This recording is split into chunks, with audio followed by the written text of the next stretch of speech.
뉴스입니다. 어젯밤 서울시청 인근 도로에서 차량이 역주행하며 인도를 덮쳐 9명이 숨지고 4명이 다쳤습니다. 도심 한복판인데다 퇴근 후 저녁 식사를 마치고 귀가하는 시민들이 몰리는 시간대였던 탓에 인명피해가 컸습니다. 사고 차량 운전자는 68세 남성으로 사고 직후 통증을 호소해 병원으로 이송됐습니다. 운전자는 차량 급발진이었다고 주장하고 있는데 경찰 조사가 진행되고 있습니다. 22대 국회 첫 대정부 질문이 오늘부터 사흘간 진행됩니다. 첫날인 오늘 정치, 외교, 통일, 안보 분야 대정부 질문에선 최혜병 사망 사건과 북한의 오물풍선 살포 등을 놓고 공방이 오갈 걸로 보입니다. 미국 연방대법원이 트럼프 전 대통령의 2020년 대선 결과 뒤집기 시도 혐의에 대해 면책 결정을 내렸습니다. 첫 토론 승리에 이어 사법 리스크도 사라지면서 대선 초반 유리한 고지를 선점하게 됐습니다. 오늘 전국에 강하고 많은 장맛비가 내리겠습니다. 내일까지 제주와 남해안 등에는 최대 150mm 이상, 서울 등 수도권에도 최대 120mm 이상의 비가 내리겠습니다. 시청자 여러분 안녕하십니까? 밤사이 서울 도심 한복판에서 사망자 9명을 포함해 13명의 사상자가 발생한 대형 사고가 벌어졌습니다. 서울시청 인근에 있는 교차로에서 역주행하던 차량이 길을 걷던 행인들을 덮쳤는데요. 운전자는 급발진을 주장하고 있습니다. 첫 소식은 안정모 기자입니다. 어느 때와 다를 바 없는 번화가. 그런데 시민들이 걸어가던 인도를 향해 갑자기 승용차 한 대가 돌진합니다. 차량이 지나간 인도 위로 가드레일은 엿가락처럼 휘었습니다. 사고로 발생한 소리가 어찌나 컸던지 멀리 떨어진 사람들이 쳐다볼 정도입니다. 어제 오후 9시 27분쯤 서울시청 인근의 일방통행 4차선 도로에서 역주행 차량이 인도를 덮쳤습니다. 진짜 땅 하는데 이 정도면은 사람이 죽었다고 생각을 했거든. 그러다가 그냥 힐패소들을 하는데 못 깨어나더라고. 사고 차량은 차량 2대를 들이받은 뒤 인도로 돌진했습니다. 사고 충격으로 인도에 주차된 오토바이가 약 20m 떨어진 이곳까지 날아온 모습입니다. 사고 차량은 인근 호텔에서 나와 200여 미터를 역주행한 끝에 멈춰섰는데 이 사고로 모두 9명이 숨지고 4명이 다쳤습니다. 평소 유동인구가 많은 도심 한복판인데다 퇴근 후 저녁 식사를 마치고 귀가하는 시민들이 몰리는 시간대였던 탓에 대규모 인명피해로 이어졌습니다. 가해 차량 운전자 60대 남성은 현장에서 붙잡혔는데 통증을 호소해 일단 병원으로 이송됐습니다. 음주 검사는 하셨어요? 기초적으로 음주 여부에 대해서는 다 지행을 했고 음주는 안 하는 것으로 저희들이 알고 있습니다. 이 남성은 차량 급발진을 주장하고 있는 것으로 알려졌습니다. MBN 뉴스 안정모입니다. 앞서 보신 것처럼 이번 사고는 식당과 술집이 몰려있는 도심 한복판에서 일어나 많은 인명피해를 냈습니다. 차량이 돌진한 인도엔 일과 저녁 약속을 마치고 집으로 돌아가던 시민들이 많았습니다. 사람들이 붐비는 장소에서 발생한 갑작스러운 사고에 목격자들도 큰 충격을 받은 모습이었습니다. 이어서 길기범 기자입니다. 사고가 난 곳은 식당과 술집이 모여있는 서울 최대 번화가 바로 앞길입니다. 때문에 평일 저녁 식사를 마친 시민들이 많이 서 있어서 사고 충격이 더 컸습니다. 우측에 이제 앉아서 이제 밥을 먹고 있었죠. 소리가 이게 난 전쟁 난 줄 알았어. 엄청 컸어. 횡단보도도 바로 앞에 있어 차량 한 대 사고로는 이례적으로 13명의 사상자가 나는 등 인명피해가 컸습니다. 목격자들은 사고 차량을 겨우 피했다며 급박했던 상황을 전했습니다. 여기서 빵빵빵 하고 다치고 가더라고. 바로 앞에 있었다니까 우리 죽을 뻔했다니까요 우리는. 서울시청 바로 앞에서 사고가 난 가운데 시청 직원도 1명 숨져 안타까움을 더했습니다. 윤석열 대통령은 행정안전부 장관과 소방청장에게 피해자 구조 및 치료에 총력을 다하라고 긴급 지시했습니다. MBN 뉴스 길기범입니다. 평소와 다를 것 없었던 평범했던 저녁. 갑작스럽게 사고로 가족을 잃은 유족들은 그저 황망할 뿐입니다. 장례식장에 저희 취재기자 나가 있습니다. 심동욱 기자, 우선 빈소는 차려진 상태입니까? 네, 저는 지금 서울 영등포병원 장례식장에 나와 있습니다. 이곳에는 어젯밤 사고로 숨진 6명의 시신이 안치돼 있는데요. 현재 외부인의 출입은 통제된 상태입니다. 경찰은 현장에서 바로 사망자 신원을 파악해 유족들에게 사망 사실을 통보하고 장례식장으로 이송했습니다. 유족들도 침통한 표정으로 현장에 도착하고 있고 이미 도착한 유족들도 오열하고 있는 모습인데요. 아직 빈소는 마련되지 않았습니다. 날이 밝는 대로 유가족들이 더 도착할 걸로 보이고요. 그러면서 사망자들의 빈소도 마련될 것으로 보입니다.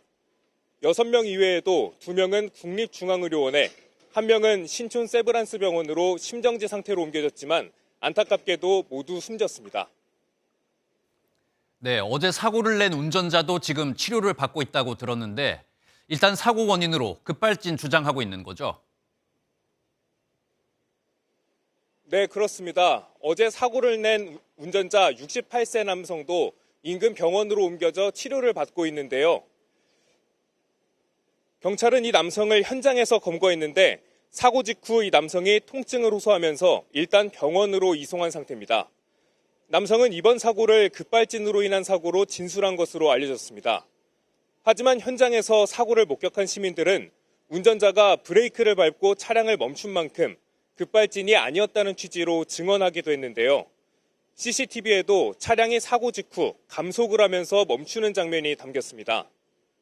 경찰은 남성의 치료가 마무리되는 대로 CCTV와 블랙박스 등을 토대로 본격적인 조사에 나설 계획입니다. 이번 사고를 수사 중인 서울 남대문 경찰서는 오늘 오전 10시에 관련 브리핑을 열겠다고 밝혔습니다. 지금까지 서울 영등포병원 장례식장에서 MBN 뉴스 심동욱입니다. 오늘부터 사흘간 22대 국회 첫 대정부 질문이 진행됩니다.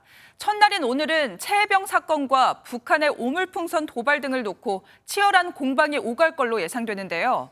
여기에 야당은 이번 대정부 질문 기간에 최혜병 특검법과 김홍일 방송통신위원장의 탄핵안을 처리하겠다고 벼르고 있어서 벌써부터 전운이 감돌고 있습니다. 보도에 이병주 기자입니다.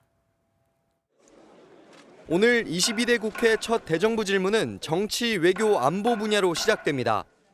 더불어민주당은 일찌감치 질문에 나설 의원을 배정하고 최혜병 사망 사건과 김건희 여사 관련 의혹 등을 파헤치겠다고 예고했습니다.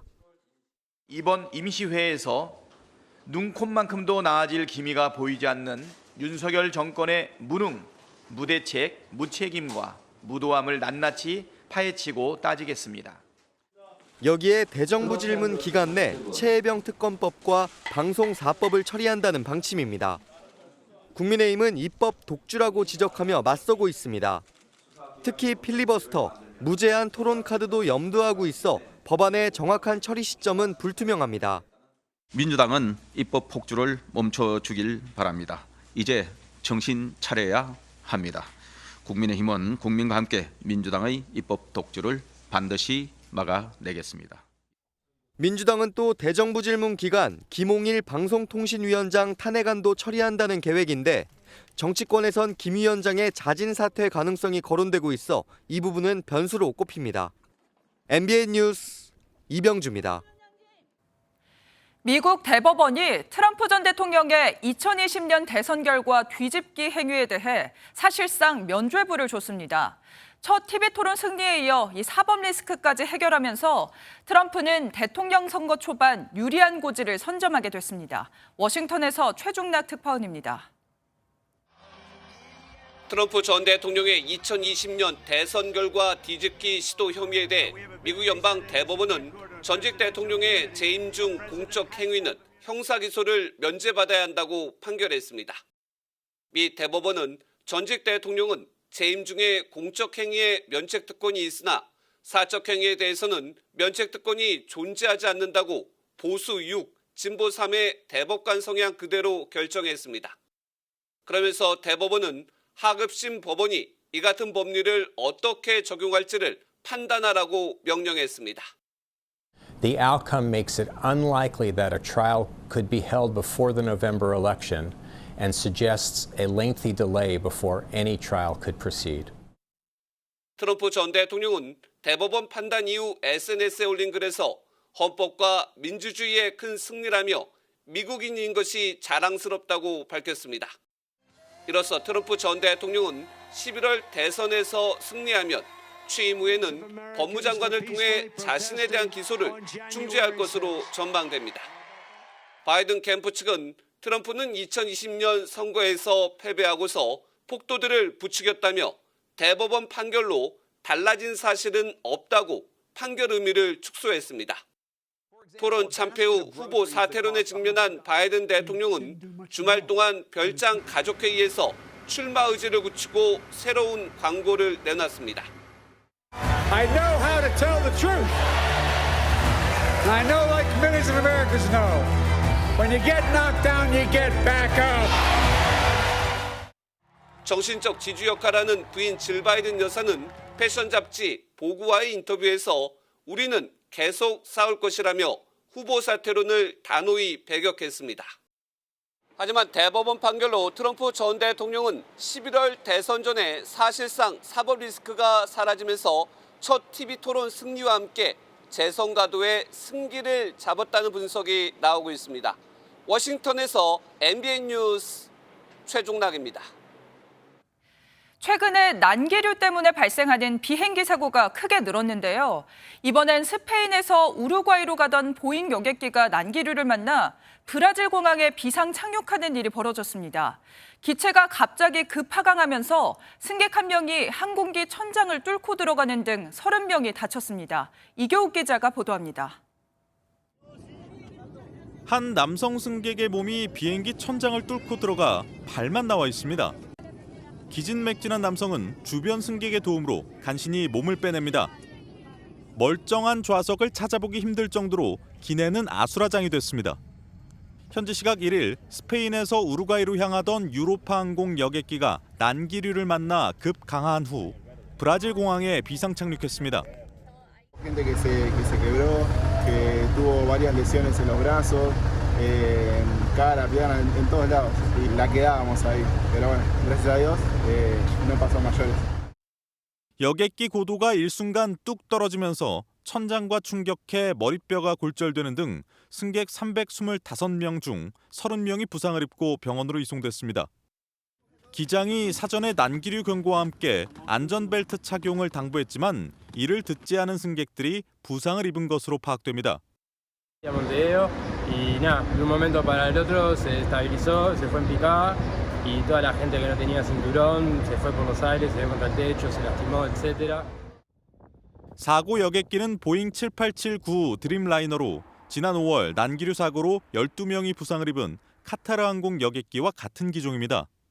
앞서 싱가포르 항공 보잉기에서는 1명이 숨지고 100명 넘게 다치는 등 최근 난기류로 인한 사고가 급증하고 있습니다. MBN 뉴스 이교욱입니다. 오늘 하루 중요한 일정을 소개해드리는 굿모닝 오늘입니다. 어떤 일정이 있는지 함께 살펴보겠습니다. 최저임금위원회는 오늘 전체 회의를 열고 이견을 좁히지 못하고 있는 업종별 차등 적용 여부를 추가 논의합니다. 차등을 원하는 사용자 측과 반대하는 노동계의 주장이 팽팽하게 맞선 가운데 오늘 표결을 통해 최종 결정될 수 있을지 주목됩니다. 도이치모터스 주가 조작 사건에 대한 결심 공판이 오늘 열립니다. 선고 공판은 결심 공판이 끝나고 약 한 달 뒤에 열리는 만큼 다음 달 중에 항소심 선고 결과가 나올 걸로 전망됩니다. 한국경영자총협회 등 경제 6단체는 오늘 국회에서 이른바 노란봉투법으로 불리는 노동조합법 개정안에 대한 반대 공동 기자회견을 엽니다. 야당은 지난 21대 국회에서 거부권 행사로 폐기된 노란봉투법을 이번 22대 국회에서 다시 발의한 바 있습니다. 지금까지 굿모닝 오늘이었습니다. 이번에도 우회전 사고가 또다시 발생했습니다. 경기도 성남의 한 삼거리에서 횡단보도를 건너던 70대 여성이 우회전하던 버스에 치여 숨졌습니다. 이 버스는 우회전을 하면서 멈추지 않았고 신호를 위반해 사고를 낸 것으로 조사됐습니다. 이재호 기자가 취재했습니다. 경기도 성남시 순회동의 한 삼거리입니다. 어제 오전 횡단보도를 건너던 70대 여성이 버스에 치였습니다. 피해 여성은 보행 신호를 받고 길을 건너던 중 버스 측면에 부딪혀 숨졌습니다. 사고 현장은 건너편에 이렇게 공원이 있어 평소 산책하려는 시민들의 통행이 잦았던 곳입니다. 주민들은 평소에도 사고가 빈번하게 발생했다고 말합니다. 소리가 크게 났거든요. 안쓰고 그냥 간 것 같아요. 안 이런 쓰는 사고가 경우가 자주 나요. 해당 버스 기사는 우회전 하던 중 일시 정지를 하지 않았고 보행 신호도 어긴 것으로 조사됐습니다. 경찰은 버스 기사를 교통사고 처리 특례법 위반 혐의로 입건해 조사하고 있습니다. MBN 뉴스 이조입니다. 부모들은 잘 가르치고 잘 돌봐달라는 간곡한 부탁과 함께 불안하기도 또 미안하기도 한 마음으로 아이들을 어린이집에 보냅니다. 그런데 한 어린이집에서 선생님 3명이 아동학대를 저질렀다는 의혹이 제기됐습니다. CCTV 영상 속에는 교사들이 상습적으로 아이의 머리를 밀치고 몸으로 누르는 장면이 담겨 있었습니다. 장덕진 기자입니다. 어린이집의 낮잠 시간입니다. 한 교사가 아이를 재우는데 아이가 고개를 들자 머리를 누릅니다. 이어서 일어나지 못하게 온몸으로 아이를 누릅니다. 아이들이 모여있는 또 다른 시간. 교사가 다가오더니 아이 2명 머리를 강하게 밀어버리고 한 아이는 울음을 터뜨립니다. 경기도 양주시에 있는 한 어린이집에서 교사 3명이 3세 아이를 학대했다는 고소가 접수됐습니다. 새로 오신 선생님께서 말씀을 하셔서 알게 됐고 몇 년 동안 이런 일이 있었는지 지금 가늠하기도 어려운 상황이거든요. 이 어린이집에는 100명 넘는 아이들이 다니고 있고 교사 가운데 1명은 5년 넘게 이곳에서 일했습니다. 피해 어린이는 더 늘어날 수도 있습니다. 어린이집 측은 학대 사실을 전혀 몰랐다며 해당 교사들과는 연락도 안 된다고 항변합니다. 몰랐습니다. 몰랐습니다. 이런 근무 시간이에요. 뭘 듣겠다고 그런 거예요. 아동학대 의혹이 제기되자 해당 교사 3명은 사직서를 제출한 걸로 알려졌습니다. 사건을 접수한 경찰은 어린이집 CCTV를 압수해 정확한 학대 사실과 함께 추가 피해도 수사하고 있습니다. MBN 뉴스 장덕진입니다. 이번 여름에는 긴 장마가 예상되고 있죠. 그런데 방치된 빈집 때문에 장마를 앞두고 불안해하는 사람들이 많습니다. 사람이 살지 않는 집은 폭우에 쉽게 무너질 수 있어 대책을 마련해야 한다는 지적이 나오고 있습니다. 한여애 기자가 현장 취재했습니다. 인천 미추홀구의 한 골목입니다. 대문 밖까지 쓰레기가 어지럽게 널브러져 있고 마당에는 오랜 기간 사람 손을 타지 않은 집기가 들어차 발 디딜 틈도 없습니다. 빗물 끝에 떨어져서 오래되면 그 목이 생기잖아. 쓰레기가 썩으니까 냄새 나갔지. 근처의 또 다른 빈집에는 부서진 지붕 조각 등 폐기물이 관리되지 않은 채 위험하게 쌓여 있기도 합니다. 장마철에는 빈집에 방치된 나무가 도로 쪽으로 갑자기 쓰러지는 경우가 발생해 사고나 통행에 불편함을 호소하는 주민들도 적지 않습니다. 서울 종로구도 마찬가지입니다. 벽에 금이 가고 지붕이 파인 채 방치된 빈집 때문에 장마철을 앞둔 주민들의 불안감은 더 커집니다. 비 엄청 오면은 여기 다 쓰레기가 내려갈 수도 있어요. 여기 장마 때문에 더 위험하니까 걱정되죠. 빈집은 축이 무너지거나 금이 가는 등 폭우에 발생할 수 있는 전조 징후를 알아채기 어려워 대형 재난으로 이어질 우려가 있습니다. 개인 재산권의 문제가 아닌 도시내 재해의 문제로 변질이 된다 그러면 공공이 사전에 관리하고 이런 역할이라는 게 필요하겠죠. 아무래도. 2020년 기준으로 전국 빈집의 수는 150만여 호로 이 가운데 1년 이상 방치된 곳은 38만여 호에 달합니다. 장마철 인근 주민들에게 더 큰 피해가 가지 않도록 지자체의 선제적 대응이 필요해 보입니다. MBN 뉴스 한여입니다. 수영을 하지 못하는 남편을 계곡에 떨어뜨려 숨지게 한 계곡 살인 사건 기억하실 겁니다. 이 사건의 주범인 이은혜에겐 무기징역이 확정됐는데 이 현장에서 살인을 방조한 지인에게 이 재판부가 1심보다 형량이 2배 늘어난 징역 10년을 선고했습니다. 홍지호 기자가 보도하겠습니다. 지난 2019년 6월 이은혜의 남편 윤모 씨는 계곡에서 다이빙을 한 뒤 숨졌습니다. 처음엔 단순 사고인 줄 알았지만 2년 정도 뒤 8억 원의 보험금을 노린 이 씨의 살인임이 밝혀졌습니다.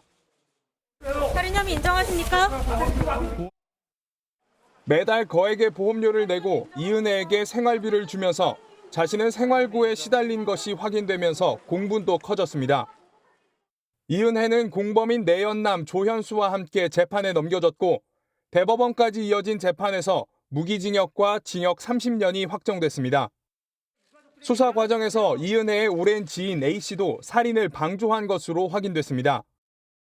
보고 독을 섞은 음식을 먹이는 등 앞선 살인 시도부터 모든 걸 알고 있었던 인물이었습니다. 함께 계곡으로 갔고 가까운 거리에서 튜브를 가지고 있으면서도 물에 빠진 윤 씨를 구조하지 않아 살인을 방조한 혐의가 적용됐습니다.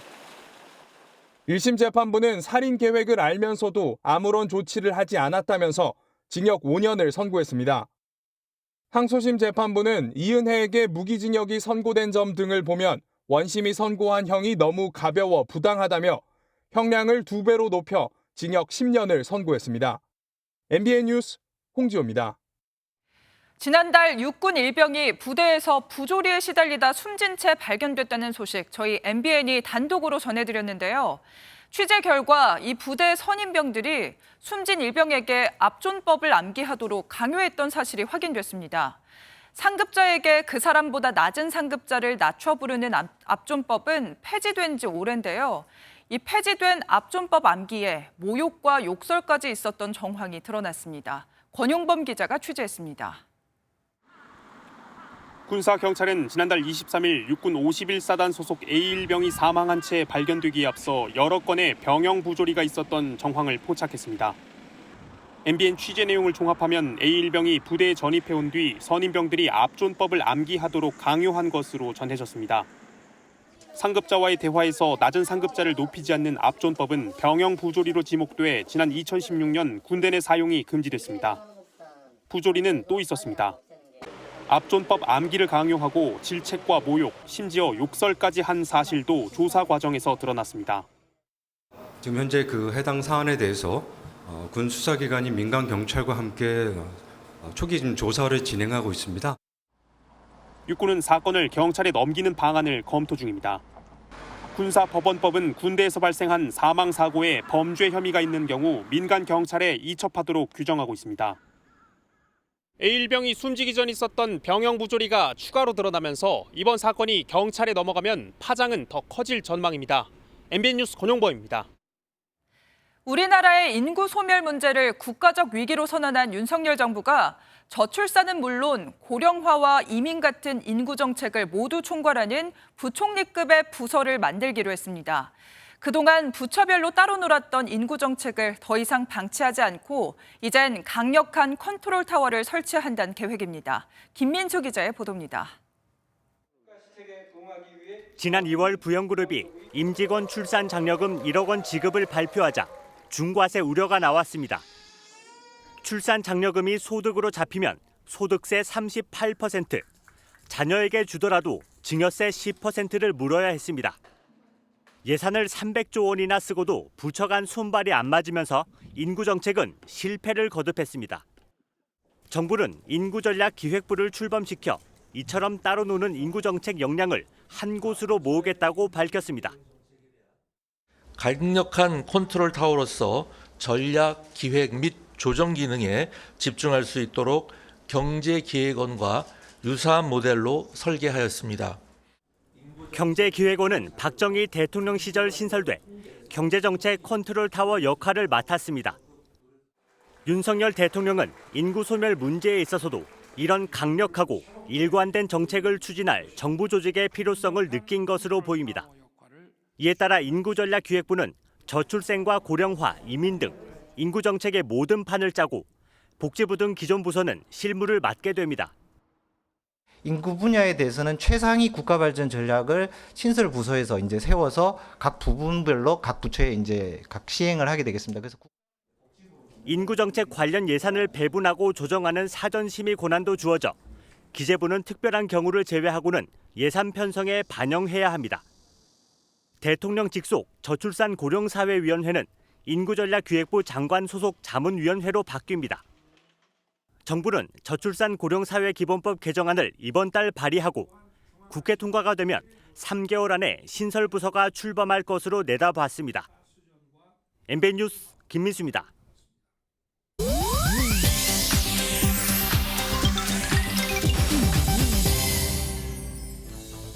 인터넷에선 어떤 소식들이 화제일까요? 인터넷 와글와글입니다. 가수 성시경 씨가 만들어내놓은 막걸리 경탁주 12도가 식품의약품안전처로부터 한 달간 생산 중단 처분을 받았습니다. 제품을 출시한 경코리아 측은 어제 제품 개발을 위해 몇몇 지인들에게 테스트용으로 보낸 시제품의 라벨 표기 중 제품명, 내용량, 제조원, 품목 제조번호 정보가 누락됐음을 전달받았다고 밝혔습니다. 성시경 씨도 SNS를 통해 무지에서 비롯된 불찰이라며 이번 기회에 미흡했던 부분을 더 세심히 확인하고 재정비하는 시간을 갖겠다는 입장을 전했는데요.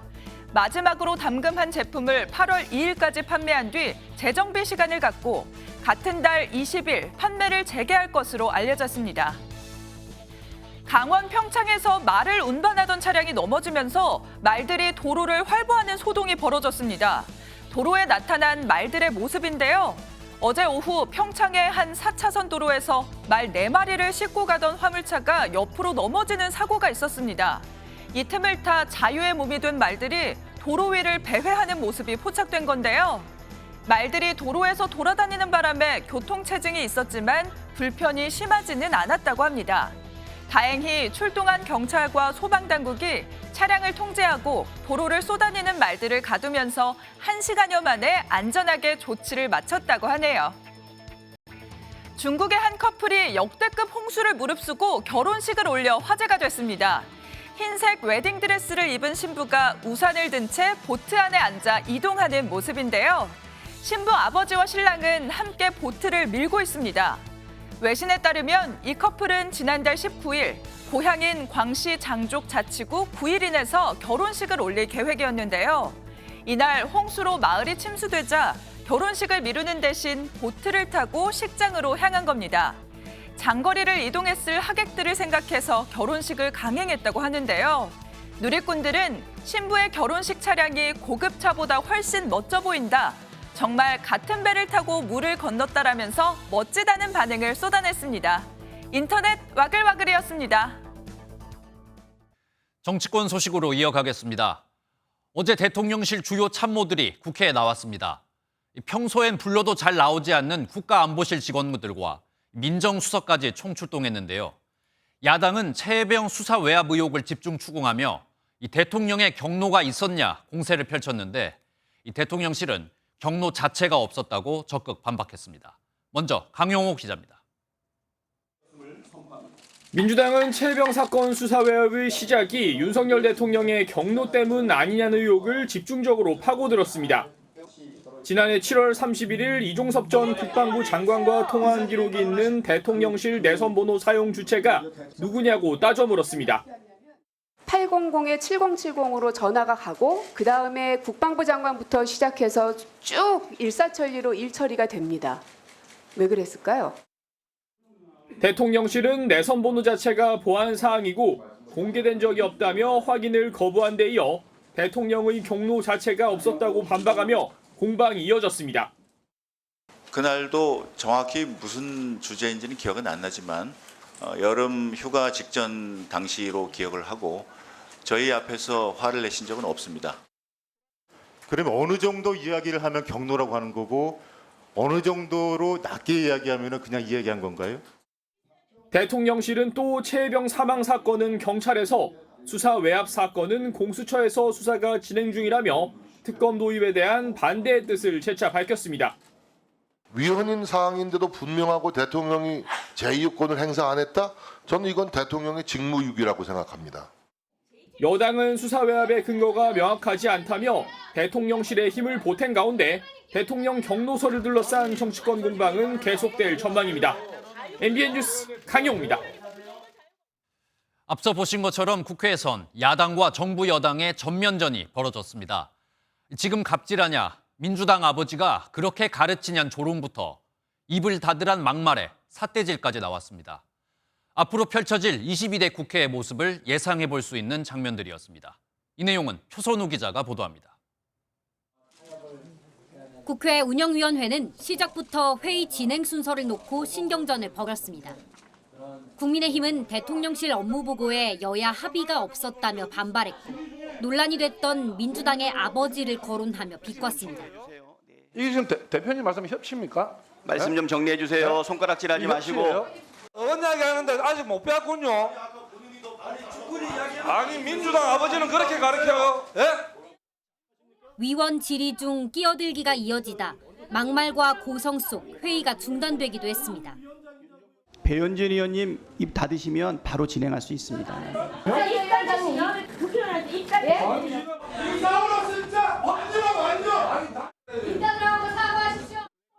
정부와 여야 의원들이 모처럼 한자리에 모였지만 민생을 위한 협치가 자리할 틈은 없었습니다. MBN 뉴스 표선우입니다. 한편 국민의힘 내부에선 전당대회를 앞두고 한동훈 전 비대위원장을 향한 공세가 이어지고 있습니다. 배신의 정치라며 연일 한동훈 때리기가 계속되고 있는데 한동훈 전 위원장은 공포 마케팅이라며 반박하고 있습니다. 민주당원이냐, 학폭 가해자냐 같은 인신 공격성 발언까지 나오고 있습니다. 먼저 김태희 기자입니다. 원희룡 전 장관은 민주당이냐며 한 전 위원장에 대한 공세를 이어갔습니다. 소통과 신뢰와 경험이 없는 당대표가 결국 당정 충돌과 그로 인한 자중질환의 분야죠. 결국은 우리 당정과 보수파가 공멸하는. 나경원 의원도 배신의 정치 공방에 가세했습니다. 연판장 사태로 지난 전당대회에 출마하지 못했던 나 의원을 향해 학폭 피해자가 지금은 가해자가 됐다는 한 전 위원장의 비판에 곧바로 응수했습니다. 저는 그때 학폭 피해자였기 때문에 학교 폭력 추방 운동을 하고 있습니다. 한마디로 지금 이 계파 정치가 가져오는 폐해를 누구보다도 잘 알고 있습니다. 윤상현 의원은 한 후보가 왜 윤석열 대통령과 절연하게 됐는지 알 것 같다며 협공을 폈습니다. 지금 나오는 여러 목소리를 보면은 대통령과 한동훈 위원장의 신뢰가 완전히 무너져 있는 상태로 보입니다. 왜냐하면 대통령실에서 철윤이다. 배신자 공방에 후보 간 비방전이 격화하고 있는 가운데 민생과 당의 비전을 제시해야 할 전당대회 취지가 무색해지고 있다는 비판이 나옵니다. MBN 뉴스 김태희입니다. 보신 것처럼 다른 후보들의 집중 견제를 받고 있는 한동훈 전 비대위원장은 저희 MBN 뉴스와이드에 출연해서 자신을 향한 집중 공격에 대한 입장을 밝혔는데요. 특히 원희룡 전 장관을 향해선 다급해서 무리하는 것 같다고 평가하기도 했습니다. 그러면서 내부 경쟁보다는 거대 야당의 폭주를 막는 데 힘을 써야 한다고 강조했습니다. 이 내용은 정태진 기자가 보도합니다. 자기 정치를 하려고 대통령을 배신했다. 당권 주자들로부터 배신자 정치 총공세를 받고 있는 한동훈 전 위원장은 그럴 힘을 명분 있게 써야 한다며 특히 원희룡 전 장관을 저격했습니다. 좀 다급하셔서 무리하시는 것 같아요. 정말 전투력이 좋으세요. 뭐 나름대로의 합종연행도 있고 그리고 마타도어도 있고 그리고 여러 가지 힘 기존에 갖고 있었던 그 힘도 동원하고 그러다. 한 전 위원장은 최혜병 특검법이 통과되면 대통령 탄핵으로 갈 수 있다는 주장에 대해선 당권 주자라면 입에 올려서는 안 될 말이라 비판했습니다. 그 지지자들도 탄핵이란 말 자체를 떠올리지 않으시려고 하는데 그럼 지금 당권을 잡겠다는 분들이 탄핵이란 말을 공공연히 얘기한다? 저는 대단히 부적절하다고 생각해요. 차기 대선에 도전할 거냐는 질문엔 제가 조금이라도 못하면 연기처럼 사라질 수 있다면서도 가능성을 열어놨습니다. 대선에서 이길 수 있는 대선 후보를 갖는 거 아니겠습니까? 그 열망을 받고 가장 이길 만한 사람들이 열망이 있다. 그러면 제가 아니라 누가 당대표가 돼 있더라도 그분은 그 자격을 갖추기 위한 행동을 해야겠죠. 이번 MBN 인터뷰에서는 한 전 위원장이 시작과 끝에 90도 폴더 인사를 하며 화제를 낳기도 했습니다. MBN 뉴스 정태진입니다. 이재명 전 대표를 중심으로 집권 준비를 하겠다. 새로운 시대 정신의 적임자는 이재명 전 대표다. 더불어민주당 전당대회에 나서는 최고위원 후보들이 한 말입니다. 이재명 대세론 속에 민주당에선 명심 경쟁, 명심 마케팅만 더 치열해지고 있습니다. 이 소식은 서영수 기자입니다. 친명계로 분류되는 민주당 의원들이 잇따라 전당대회 최고위원직 도전을 공식화했습니다. 약속이나 한 듯 이재명 전 대표를 내세웁니다. 민주당의 전당대회는 이재명 대표를 중심으로 한 본격적 집권 준비의 출발입니다. 혁신은 새로운 시대 정신이 되어야 하고 그 적임자는 이재명 전 대표임을 저는 확신합니다. 이재명 대표를 보십시오. 아직까지도 주야장천 정치 수사와 정치 기소가 자행되고 있습니다. 현재까지 최고위원 후보군으로 언급되는 10여 명 중 비명계 인사들은 사실상 전무합니다. 이재명 1극 체제라는 비판이 나오지만 이것이 민심이라는 게 친명계 설명입니다. 3년간 그 검사 정권의 탄압에도 꿋꿋하게 버티고 그리고 총선을 대승으로 이끌었기 때문에 당원들이 지지하는 거잖아요. 하지만 전당대회에서 선출되는 최고위원은 5명뿐입니다. 권리당원 투표 반영 비율이 크게 늘어난 만큼 친명 선명성 경쟁은 더욱 치열해질 수밖에 없어 보입니다. MBN 뉴스 서영수입니다. 요즘 날이 더워지면서 아이스크림 많이 찾게 되시죠? 7월은 아이스크림 시장의 최대 성수기인데요. 올해는 설탕을 빼거나 0칼로리를 강조하는 제로 아이스크림이 대세입니다. 건강을 챙기면서 달콤함도 포기 못하는 소비자들이 그만큼 많은 것 같습니다. 정주영 기자입니다. 서울의 한 대형마트입니다. 각양각색의 아이스크림이 소비자 선택을 기다리는 가운데 지난해 여름에는 없던 0칼로리 제품이 경쟁에 새롭게 뛰어들었습니다. 자세히 보니 설탕 대신 천연 감미료 알룰로스가 들어갔고 제품당 17g씩 들어있던 당류는 완전히 빠졌습니다. 당 섭취를 피하면서도 달콤함을 찾는 소비자들을 겨냥한 제로 아이스크림입니다. 아무래도 죄책감 때문에 더 많이 사 먹으려 하고 맛도 변함이 거의 없어요. 앞서 음료와 주류업계에 불었던 제로 열풍이 아이스크림으로 올마붙었습니다. 최근 10년 동안 출시한 신제품 중에 출시 3개월 만에 2천만 개 이상 판 제품은 처음이고 저당과 저칼로리를 앞세운 아이스크림은 편의점도 접수했습니다. 이 편의점에서 저당과 저칼로리 제품 4개는 아이스크림 10위권에 이름을 올리며 전체 매출을 좌지우지하고 있습니다. 국내 빙과업계의 양대 산맥인 빙그레 역시 당류가 0g인 제품을 출시했고 인기 아이스크림 2종의 제로 버전도 곧 선보일 계획입니다. 제로 제품이 완전한 0칼로리는 아닙니다. 식품 100ml당 열량이 4kcal 미만일 때 열량이 없다고 표기할 수 있는데 이는 소화 과정에서 몸이 쓰는 에너지가 더 크기 때문입니다. 맛과 건강을 동시에 쫓는 소비자가 늘면서 올여름 아이스크림 1위는 제로가 판가름할 것이란 전망이 나오고 있습니다. MBN 뉴스 정주영입니다. 정부가 유류세 인하폭을 축소하면서 기름값이 오르게 됐습니다. 정부는 급격한 가격 인상을 막기 위해 주유소에 인센티브를 주겠다고 했지만 얼마나 효과가 있을지는 의문입니다. 김태형 기자가 취재했습니다. 주변보다 기름값이 저렴한 알뜰 주유소에 차들이 긴 줄을 지었습니다. 한시적이었던 유류세 인하 조치가 축소된 첫날 조금이라도 가격이 싼 곳으로 시민들이 몰린 겁니다. 가격 오르기 전에 가득 채워가는 게 경제적으로 도움이 되는 것 같아요. 이번 조치로 휘발유는 리터당 41원, 경유는 38원, LPG는 12원의 인상 요인이 생겼습니다. 주유소마다 비축분이 있는 만큼 첫날부터 당장 가격에 반영되지 않았지만 화물, 유통업 종사자들이 느끼는 부담은 큽니다. 한 달에 우리가 영향을 받는 금액이 한 4, 50만 원 정도 돼요. 근데 만약 그게 이제 원래대로 돌아간다면 그 금액을 받을 수가 없으면 그만큼 부담이 되는 거죠. 산업통상자원부는 가격 인상을 자제하는 주유소에 인센티브를 주겠다고 밝혔지만 인상은 불가피할 전망입니다. 정부는 물가 상승 압력이 줄어 인하율을 축소했지만 과일, 채소값과 함께 기름값이 물가를 자극할 우려가 있습니다. 밥값도 많이 오르고 기름값도 이제 지원을 안 해준다고 하면 사회 초년생으로서 좀 힘들죠. 정부는 도시가스 등 공공요금 인상을 최대한 억제한다는 방침이지만 조금씩 오르는 필수 생활 물가로 서민들 부담은 커지고 있습니다. MBN 뉴스 김태형입니다.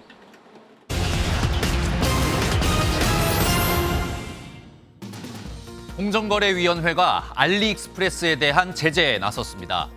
공정위는 알리익스프레스가 소비자 보호를 위한 사업자 신원 확인 신고 의무를 다하지 않은 것으로 보고 검찰에 공소장 격인 심사 보고서를 발송했습니다. 알리익스프레스가 실제 쇼핑몰을 운영하는 게 아니라 이 단순한 대리인 역할만 맡은 것으로 판단해 제재 절차에 착수했습니다. 이번 달부터 온라인 도매시장에서 수산물 거래가 가능해집니다. 해양수산부는 포장 수준과 저장성이 높은 건어물과 냉동품을 중심으로 거래를 시작한다고 밝혔는데요. 대표적으로 마른 김과 마른 멸치 같은 건어물과 오징어와 고등어 등 정부 비축 수산물이 선정됐습니다. 지난달 수출이 지난해 같은 기간보다 5% 넘게 증가하며 9개월 연속 상승세를 보였습니다. 정부는 지난달 우리나라 수출이 570억 7천만 달러를 기록했다고 밝혔는데요. 특히 지난달 반도체 수출이 134억 2천만 달러로 역대 최대 실적을 올렸습니다. 지금까지 굿모닝 경제였습니다.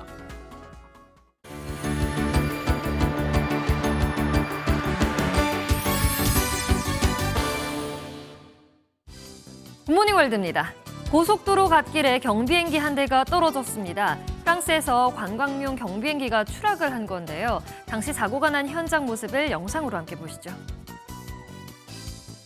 고속도로 갓길에 소형 비행기 한 대가 떨어져 있습니다. 프랑스 북부지방의 고속도로 위인데요. 하늘을 날던 경비행기가 전력 케이블에 부딪힌 후 디즈니랜드 근처 고속도로에 추락한 겁니다.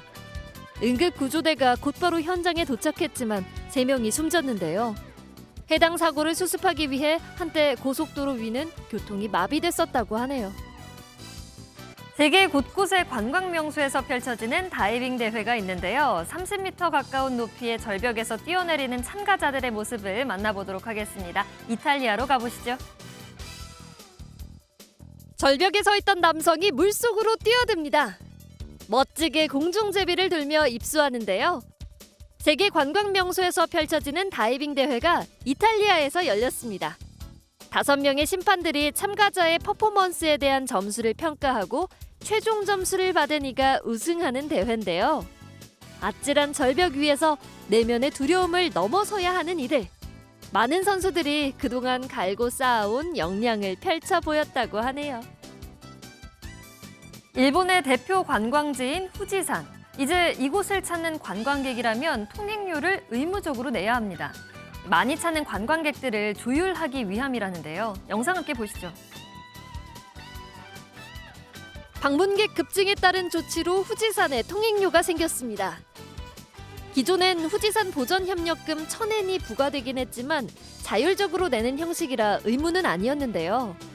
후지산 등산로 중 가장 인기가 많은 코스인 요시다 루트 5분 능선에 요금소를 두고 통행료를 걷기로 해 이젠 3,000엔을 지불해야만 통행이 가능합니다.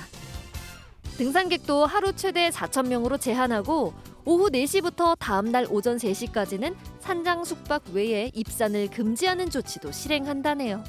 지금까지 굿모닝 월드였습니다.